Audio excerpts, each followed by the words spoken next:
Hey guys, what's up? Tara here and welcome to my channel. Today we're diving deep into the world of conspiracy theories. I know, right? Juicy. We're talking about the stuff they don't want you to know. The stuff that makes you go, wait, what? So, settle in, grab your tinfoil hats, just kidding, or am I? We're about to uncover some seriously shady stuff and explore why some people are so quick to label anything outside the mainstream as a conspiracy theory. Seriously, have you ever noticed that?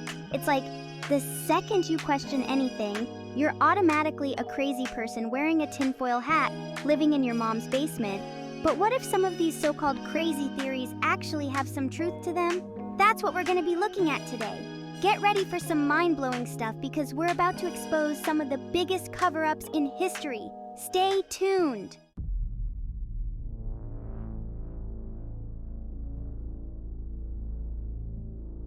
Okay, so let's rewind back to 1972. Remember Nixon, Tricky Dick? Well, picture this. A bunch of dudes get caught breaking into the Democratic National Committee headquarters at the Watergate Hotel. Shady, right? The official story? A third-rate burglary, nothing to see here, move along.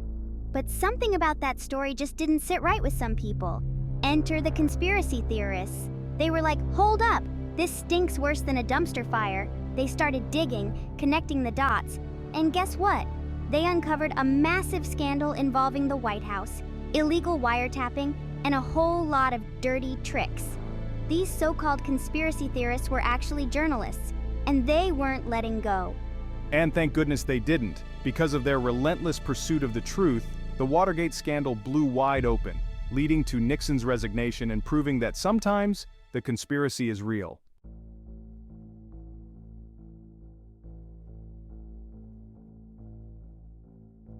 The Watergate scandal was a huge wake-up call. It showed us that even the most powerful people in the world aren't above the law and that sometimes the government lies. Shocking, I know. But more importantly, it highlighted the importance of questioning everything, of not just accepting the official narrative at face value. Those who dared to question the Watergate break-in were initially dismissed as conspiracy theorists. They were ridiculed, called crazy, and their reputations were dragged through the mud. But they persisted, they kept digging, and in the end, they were vindicated. Watergate taught us that sometimes the craziest conspiracy theories turn out to be true. It taught us the importance of a free press and the power of holding those in power accountable. And it all started because some people dared to ask questions.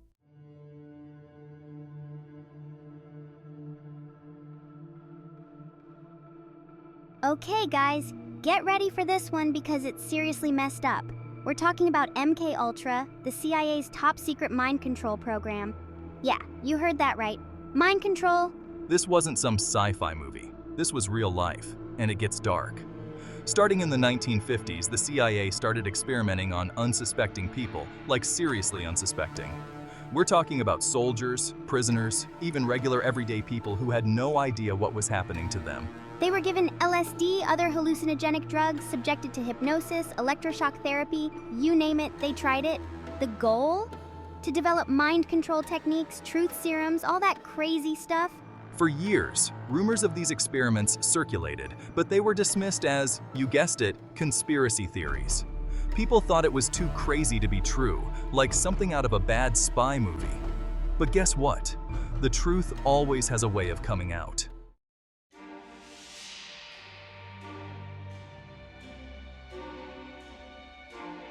In the 1970s, thanks to a congressional investigation and some very brave whistleblowers, the truth about MK Ultra finally started to emerge.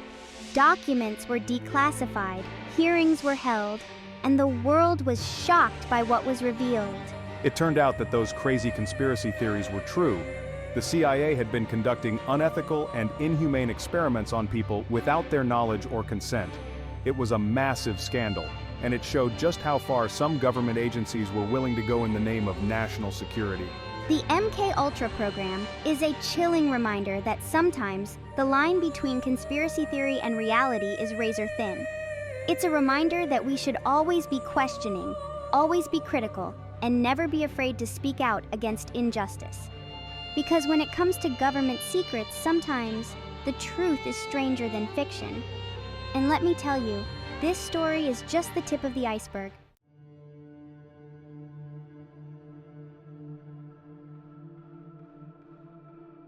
Okay, so we've talked about the government covering up stuff, right? Like, straight up lying to our faces. But this next one, this one's messed up, you guys. We're talking about the Tuskegee syphilis study. This went on for 40 years, you guys, 40 years. This study, it's a stain on American history. But guess what? It turned out to be true.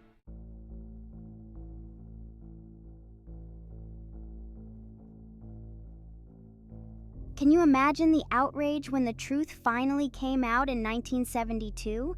People were shocked, disgusted. I mean, rightfully so, right? These men, they were lied to, they were exploited, all in the name of some twisted experiment. It's enough to make you lose faith in humanity, you know? The Tuskegee syphilis study, it wasn't just unethical, it was straight up racist. It showed how easily a group of people can be dehumanized and abused, especially if they're already marginalized. And that's the thing about conspiracy theories, right? Sometimes they shine a light on the darkest parts of our society, the parts we don't want to talk about. This whole thing led to major changes in research ethics and informed consent. Like, now, researchers actually have to tell people what they're signing up for, which seems like a no-brainer, but apparently it wasn't back then. Crazy, right? But the scars of Tuskegee, they run deep. It's a reminder that we can't just blindly trust authority, that we have to question everything. And it's a reminder that sometimes the truth really is stranger and way more messed up than fiction.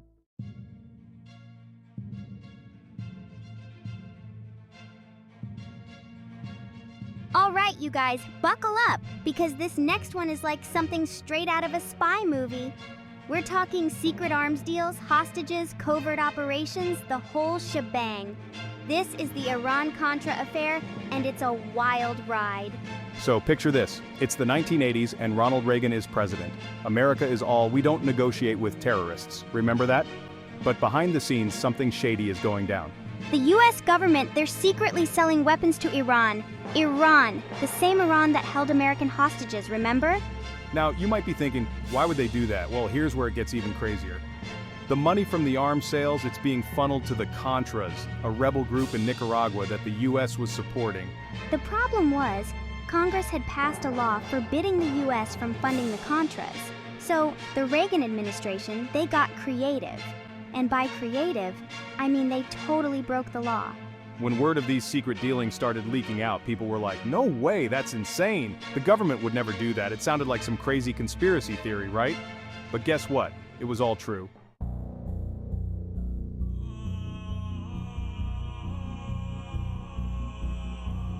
The Iran-Contra affair, it was a huge scandal. I'm talking huge. It rocked the Reagan administration, and it really made people question what the heck was going on behind closed doors in Washington. Seriously, you guys, who can you trust when the government is out here playing these kinds of games? 11 people in the Reagan administration were eventually convicted of crimes related to the scandal. Can you believe that? 11! But here's the thing. Reagan himself, he was never directly implicated. He claimed he didn't know anything about it, which, like, come on. You're telling me the President of the United States didn't know about this massive illegal operation? I don't know about that. The Iran-Contra affair showed how easily the government could operate in the shadows, doing whatever they wanted, even if it meant breaking the law. It showed how power could be abused and how easily the truth could be buried. And that's what's so scary about conspiracy theories, right? Sometimes they turn out to be true, and when they do, it's like the whole world tilts on its axis. This whole thing was a mess. You guys, a total mess. And it just goes to show that sometimes the truth is stranger than fiction.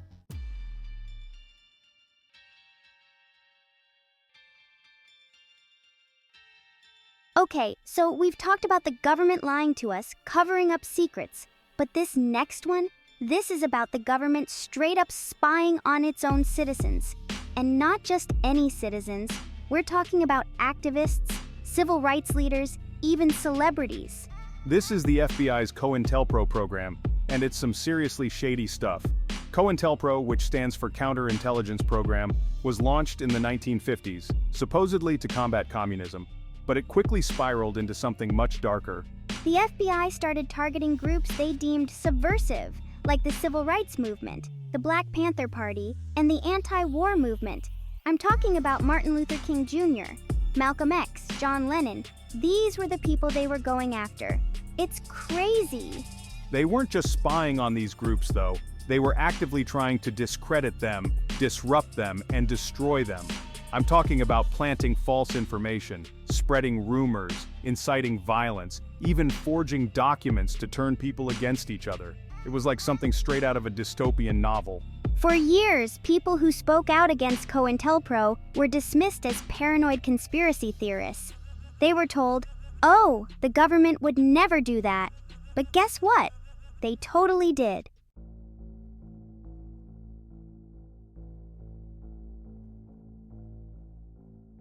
In 1971, a group of activists broke into an FBI office in Pennsylvania and stole a bunch of documents. These documents, they revealed the full extent of COINTELPRO, and let me tell you, it was a bombshell. It showed the world that the FBI, this organization that's supposed to protect us, was actually waging a secret war against its own citizens. It was insane. The public was outraged. I mean, can you blame them? This was some seriously messed up stuff. Congress held hearings, investigations were launched, and the FBI was forced to officially shut down COINTELPRO. But the damage was done. The COINTELPRO program showed how easily the government could abuse its power to silence dissent and target anyone it considered a threat. It showed how paranoia and fear could be used to justify spying on ordinary citizens, and how easily the line between national security and political repression could be blurred. This is why conspiracy theories are so fascinating, you guys. They force us to confront the uncomfortable possibility that maybe, just maybe, things aren't always what they seem. And sometimes, the truth, as they say, is stranger than fiction.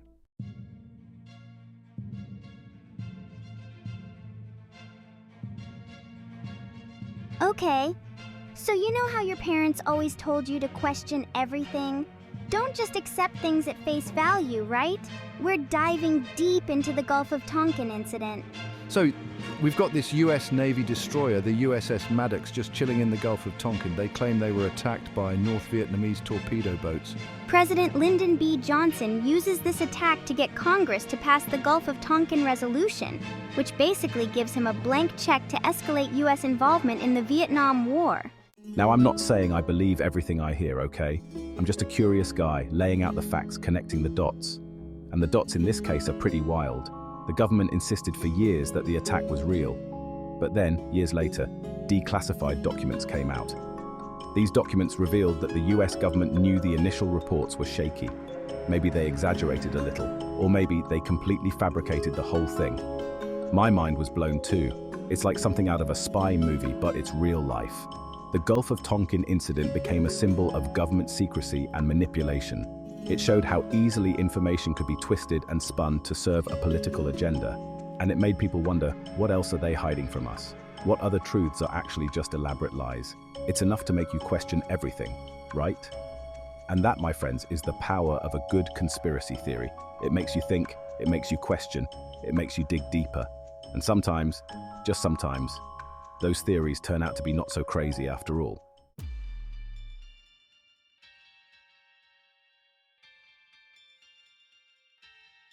All right, guys, buckle up because this next one is straight out of a dystopian sci-fi film. We're talking about the NSA, mass surveillance, and the thin line between security and invasion of privacy. Remember that whole Big Brother is watching you thing from George Orwell's book? Yeah, well, it's not just a fictional concept anymore. Well, then came Edward Snowden. This former NSA contractor basically dropped a bomb on the world in 2013. The Snowden revelation sent shockwaves across the globe. Suddenly, everyone was talking about privacy, about surveillance, about the balance between security and freedom.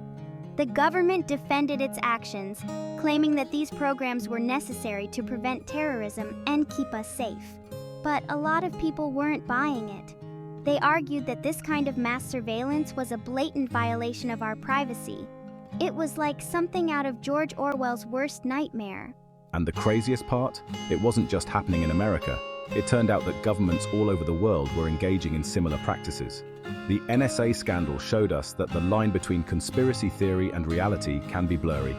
It made us question who we could trust, what information was truly private.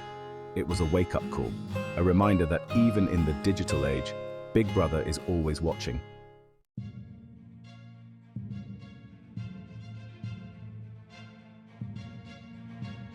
All right, you guys, get ready for this one because it's a wild ride.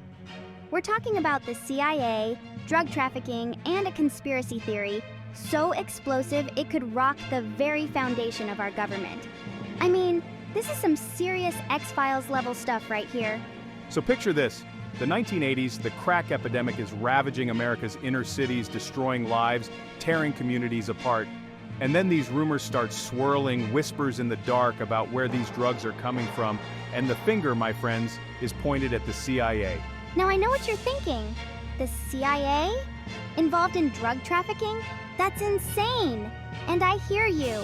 It sounds crazy, right? But hold on, because things are about to get even wilder. The story goes that the CIA was secretly funding right-wing Contra rebels in Nicaragua by, get this, helping them traffic cocaine into the United States. It's like something out of a movie, I know, but stay with me. People started connecting the dots, noticing that planes carrying weapons to the Contras were also coming back loaded with cocaine. Journalists started digging, and what they uncovered was a tangled web of corruption, deceit, and betrayal that went all the way to the top.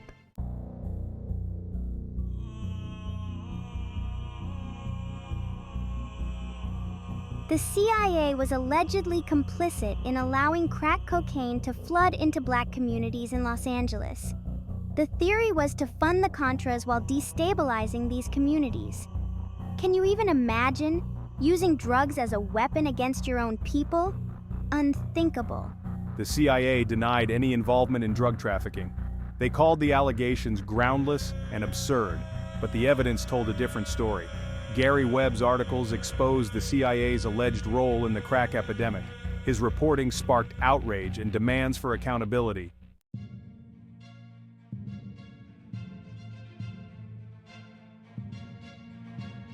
Okay, so we've talked about a lot of crazy stuff like government programs and cover-ups. But this one is about a super secret society. It's called the Bohemian Grove, and it's like a summer camp for the rich and powerful.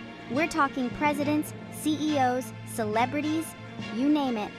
They all gather in this secluded redwood forest in California, and no one really knows what goes on there. Some people say it's just a bunch of dudes hanging out, drinking beer and peeing on trees. But others, they believe it's way more sinister. They think the Bohemian Grove is where the world's elite meet to make secret deals, perform satanic rituals, and maybe even sacrifice a few goats. Okay, maybe not goats, but you get the idea. Now, I don't know if any of that is true, but the fact that they're so secretive about it, the fact that they go to such great lengths to keep outsiders out, it definitely makes you wonder, right? Like, what are they hiding?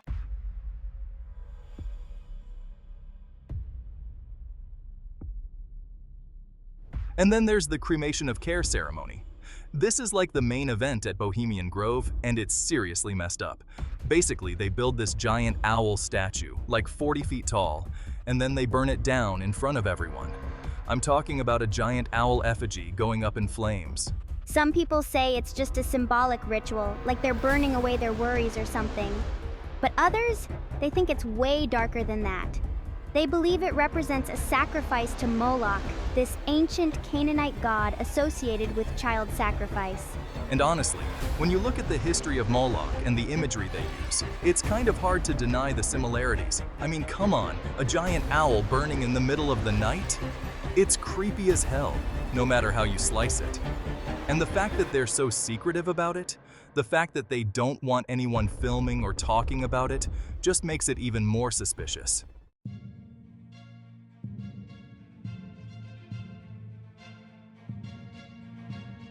Alright, so we've talked about a summer camp for the elite, but now let's talk about their annual conference.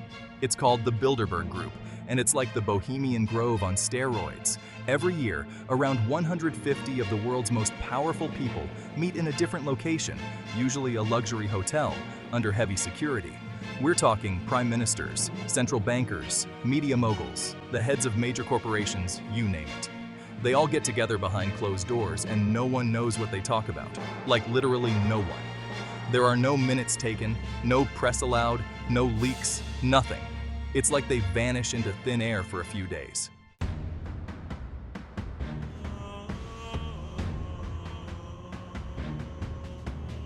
So what are they really talking about? Well, that's where things get interesting. Some people believe the Bilderberg Group is actually a shadow government, secretly controlling the world from behind the scenes. They think they're setting economic policies, orchestrating wars, even deciding who gets to be president. Now, I don't know about all that. It sounds pretty far-fetched, even for me. But when you look at the track record of the people who attend these meetings, it's hard to deny their influence. I mean, these are the people who literally run the world. And the fact that they're so secretive about it, the fact that they go to such great lengths to keep their discussions hidden from the public, it definitely raises some eyebrows. It makes you wonder, what are they so afraid of? What don't they want us to know?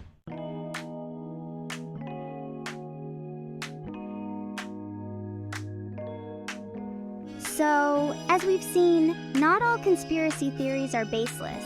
In fact, some have uncovered significant truths that have shaped our understanding of the world. From Watergate to the MKUltra program, from the Tuskegee syphilis study to the NSA's mass surveillance, history is full of examples of conspiracies that turned out to be true. It's easy to dismiss conspiracy theories as the ramblings of crazy people, but sometimes the craziest ideas turn out to be the truest. The important thing is to keep an open mind, to question everything, and to do your own research. Don't just believe everything you hear, even if it comes from someone you trust. Think for yourself, use your critical thinking skills, and you might be surprised at what you uncover. Thanks for watching, and don't forget to like, share, and subscribe for more intriguing content.